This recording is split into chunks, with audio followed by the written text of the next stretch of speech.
কুরবানির দিন সবাই তাকায়া থাকে গরুর দিকে, রব তাকায়া থাকে কলিজার দিকে। সবার নজর কার কোন দিকে?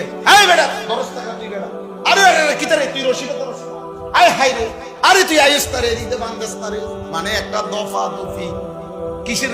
তাহলে সবার নজর কোন দিকে? গরুর দিকে না, কেউ ঠেকে ধরে একটা মানে তুফান করে লাইতেছে। সব নজর কোন দিকে? গরুর দিকে। রবের নজর কলিজার দিকে। ওয়ালাকিন ইয়ানালুহু তাকওয়া মিনকুম, রব্বুল আলামিন বলে বান্দা আমি তাকওয়া চাই, আমি গোশত চাই না, তুমি নাও। ফাকুলু মিনহা, তুমি গোশত খাও।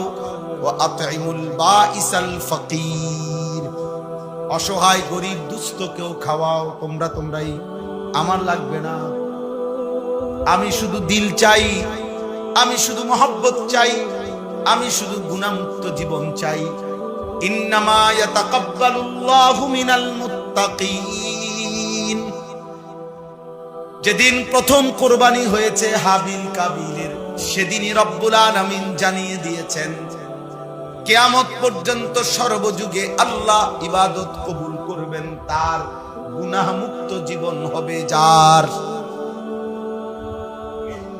মুত্তাকিন মানে গুনাহমুক্ত জীবন, গুনাহমুক্ত জীবন।